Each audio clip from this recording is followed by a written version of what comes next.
The Lions may have just announced their first finalist for the head coaching position, but it won't be easy because a lot of other teams have him as a finalist as well. So let's get it started. I got to shout out DoseOfDion, man, because it was actually the first time I went live on YouTube. And, guys don't know, DoseOfDion, he put out a lot of good content for the Detroit Lions. Welcome everybody to another video. Glad you guys are here. And today we are talking about who could be the first finalist for the Detroit Lions head coaching position, as he is coming back for a second interview on Friday.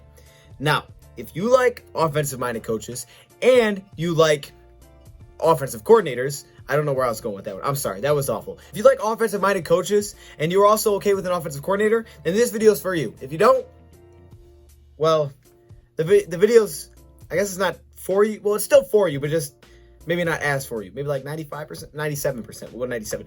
Today we're talking about Arthur Smith, the offensive coordinator for the Tennessee Titans, because the Lions are planning to bring him back for a second interview on Friday. But we're not alone, man. The Atlanta Falcons are also looking at him as a finalist. The Jets are as well, and now are the Detroit Lions. So the Jets, today we kind of had that thought, oh no, they're going to hire Robert Saleh. But then Robert Saleh went out of there without a deal. So the Falcons, the Jets are the main competition right now for Arthur Smith. Now, Arthur Smith is something that we talked about a little bit on this channel, but I think if he was hired as our head coach, doesn't have that experience to the head coach, but I do think if he was hired as our head coach, what he would have is the ability to fit in right away for what this offense already has. He is an offensive-minded coach with some defense in his background, which I think is pretty cool, because a lot of times you see a guy that if he has an offensive-minded guy, that's his entire background is offense. I played only offense. I coached only offense. That's not the case, though, here for Arthur Smith, which I think makes him so intriguing as a candidate. So let's go back a little bit. Let's start back to where he got started in the NFL, and that was with the Washington football team now. And he was a defensive quality control coach. Yeah, defensive quality control coach. His next stop was Ole Miss as a defensive intern. Then it was Tennessee as a defensive quality control coach. So his first three jobs in the NFL, well, first two jobs in the NFL and one in college, defense. So he's got the defensive background. But then in 2012, they decided, hey, you know what? The offense needs a little bit of controlling of the qualities. So he became the offensive quality control coach in 2012. Then in 2013, he became the assistant tight end coach. In 2016, he became the tight end coach. And in 2019, he became the offensive coordinator of the Tennessee Titans. But the most impressive thing about all that is that he survived 3 firings. 3. They kept him around through 3 firings. And when Matt LaFleur left to become the Green Bay Packers head coach, the report is that Matt LaFleur wanted to bring Arthur Smith with him, but the Tennessee Titans said, no, you ain't taking him. Here's a quote. Of course, I would have loved to have him here, but I knew there was no way he was going to get out of that building. I just have a lot of respect for him, not only as a football coach, but as a man. I think he is of the highest character. He's a good family man. He loves his wife and kids. He's a fun guy to be around, and I think he's exactly what you're looking for when you are trying to hire people. That is what Matt LaFleur said about Arthur Smith after he left. So yeah, Arthur Smith, who's currently the offensive coordinator. Now you're probably thinking, okay, that's cool and all, but what has he done as an offensive coordinator? Well, I'll tell you what he's done as an offensive coordinator. He's done some big things with the Tennessee Titans. So he steps into Tennessee 2018. He's still there, but he's not the OC yet. And in 2018, their pass rating's 89.8. They're rushing for 4.4 yards per carry, which is pretty good, by the way, and only 19.4 points per game. Okay, that's not very good, right? That's not great stats. The first year this guy becomes their offensive coordinator, 108 pass rating, 8.3 pass rating from the quarterback position, 5 yards per carry, and 25.1 points per game. Not only that, they were also first in the NFL red zone efficiency, third in the NFL in rushing yards per game, and fourth in yards per play. Their red zone efficiency was 76.5%. Not to mention, well, I will mention it, Ryan Tannehill became the comeback player of the year, and they went to the conference championship game, and they surprised the Baltimore Ravens. Ryan Tannehill, that guy at Miami that just looked okay, looked incredible and won the comeback player of the year award. And he kept it up in 2020, and it got actually better, because in 2020, the pass rating was 105.9, 5.2 yards per carry, which I think was second in the league, and 30.7 points per game. This year, they were scoring 30.7 points per game.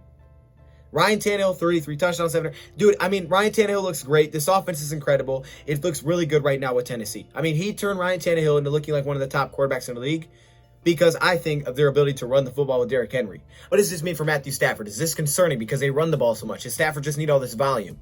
Actually, I don't think he does. See, Matthew Stafford can be okay with volume, but I think knowing Matthew Stafford, it's not that you have to make him throw it 50 times a game.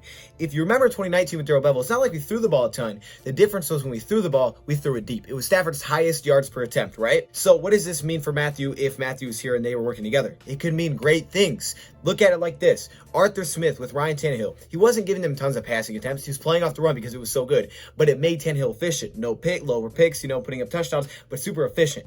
But he also, what he did was when he passed the ball, 2019, 9.6 yards per attempt. They had the big receivers go up and get it. That's kind of what the Lions had built last year, right? The bigger receivers. 9.6 yards per attempt. And this season, 7.9. That's not shabby. That is a very high yards per attempt. I mean, it's way higher than what Stafford. It's like over a yard higher than what Stafford's was. So you got to have him push the ball down the field, because if you don't, Stafford's not Stafford. That's where he's at his best, pushing the ball down the field. 2019, we saw is when Matthew Stafford was allowed to throw the ball deep. He had his highest passer rating of his career, and he had the highest yards per attempt of his career. It's a perfect correlation. What happened this year? Well, it dipped a little bit when Patricia was here, specifically because his yards per attempt went down. He was taking less shots. Some of that has to do with no Kenny Galladay, but I also theorize that some of that has to do with Matt Patricia trying to potentially slow down the pace, try to keep the defense off of the field, and that led to an issue because Matthew Stafford wasn't pushing the ball as often. But we saw as soon as Matt Patricia left against the Bears, the guy goes for 400 yards. He's taking shots. He took more shots in that game than I think we saw all year. I mean, the guy was just throwing the ball. It was like 8 passes over 20 yards. So that, and he looked great in that. That's what Matthew Stafford needs. He needs to be able to take shots, but riddle me this. All right, riddle me this. When Matthew Stafford in 2019 had a 106 passer rating, they're averaging 3.3 yards per carry. That's it. In those 8 games. Not all together. 3.3 yards per carry. And Stafford had a 106 passer rating through 8 games. Imagine what you could do if you could run the ball more effectively. Imagine what he would do if his running backs averaged 5 yards per carry. Oh my goodness. So you can maybe take some volume away from him, especially if you run. I'm sure he'd be fine with that. But you got to let him push the ball, because that's where he's at his best. That's his strength. He likes to push the ball down the field. I mean, this offense has been really, really good with Tennessee. And it took a huge jump when he took over. And they got the most out of Ryan Tannehill. Now, what does this mean for the Detroit Lions? Why do I think he would fit in so seamlessly? Well, you'd have to see if he can be a head coach, right? That would be the biggest question. But in terms of personnel, I think he's got exactly what he's looking for. He's a guy that likes to play through the play action. Run the ball, set up the play action. That helps Tannehill, makes him efficient. And what the Lions were building here, I feel like was sort of for that mold. I mean, you look at the Lions, right? Offensive line, pretty much for the most part, secure for the future. Yeah, you could add some pieces, change some things around. But you got Decker, Big V, Frank Ragnow, you'll have to lock up soon. Jonah Jackson on a rookie deal. You got a lot of these guys locked up. And you got some solid depth. You also have DeAndre Swift in the backfield, who's incredible. And look, you could add another top running back to that. You have Jason Kabinda. You also have T. Jackson, Jesse James, who can block. You have a setup for a team that should be able to run the ball if you add a few more pieces and you get the right guy to coach it. Now, why do I bring up the tight ends? Well, he has that tight end background. Remember how we talked about the Titans? He worked as an assistant tight end coach, then the tight end coach. So kind of like the last guy we talked about today. I can't remember who that was, but he has that tight end coaching background as well. So he could help out our Hawkinsons or James or Hunter Bryant, those young guys. Now, one thing that is important to mention is with the running back position. As it may make sense, and I think we definitely should, and he may do it because he's a different type of running back. But keep in mind, he kind of made Derrick Henry like the bell cow, where it went from in 2017, this dude was getting 176 carries, 2018, 215, to all of a sudden 2019, 300 plus, 2020, nearly 380 carries, right? 370 carries. So he kind of made him the bell cow. So it may turn into probably not just drafting another running back, getting some more, because I don't, Swift is not built like Derrick Henry, and I hope that he would realize that. Like, Derrick Henry is like a literal tank, all right? He can take that. I don't want DeAndre Swift getting 400 carries, all right? I'd rather him get like 200, maybe split, but yeah, I don't know if you wanted that. I just think it's important to mention, though, because he did make Derrick Henry a bell cow, and I would kind of hope he doesn't do that with Swift. I like giving the ball a lot, just not that much, because he's not, he's not built like that, but he's very good. Questions are with anybody that hasn't done it. What would he do as a head coach? Could he hire a defensive coordinator? Now, the great thing I like is he has a defensive background, so it's not like he's completely new to it. Like, oh, if I don't get the right DC, then we're in trouble because I have no idea what's going on that side of the ball. He's actually got a background, and that's really where he was working first. It looked like he was going to be a defensive guy. And then Titans just switched him over to offense. So the fact that he has that background, I think, will definitely help them out for sure. But it's a really good, I mean, if you're looking at just specifically coordinators, and you're, and look, the experience isn't there, but if we're looking at specifically coordinators, this guy's resume is tough. This is a tough as a resume. And that's why he is one of the most popular candidates right now for many NFL teams, because they're looking at that and they're saying, dang, what he made Ryan Tannehill look like, what he did with this offense the first year he stepped in, and what he continued to improve upon is incredible. Derrick Henry is incredible. It's a good offense. And you better believe that if this is our next head coach, I think he would fit in pretty well offensively. Defense would be a big question. There's all the questions, same questions that we ask for everybody. Can you hire people, right? Can you run a team of tons of different personalities? Can you be the guy in charge? Can you run a practice? You know, you're the guy that's making the timeout. Like, can you do all of that? Can you handle being a head coach? That's the biggest question. But can he coach an offense? If you're looking at coordinator specifically, yes, he can. So that is Arthur Smith. Quick little wrap up of who he is. If you're talking about coordinators, he's got a strong resume, and he's coming back Friday for an interview. So we'll see. He's the first finalist as of now. Let me know your thoughts, comments below. Thank you for watching, and I'm out.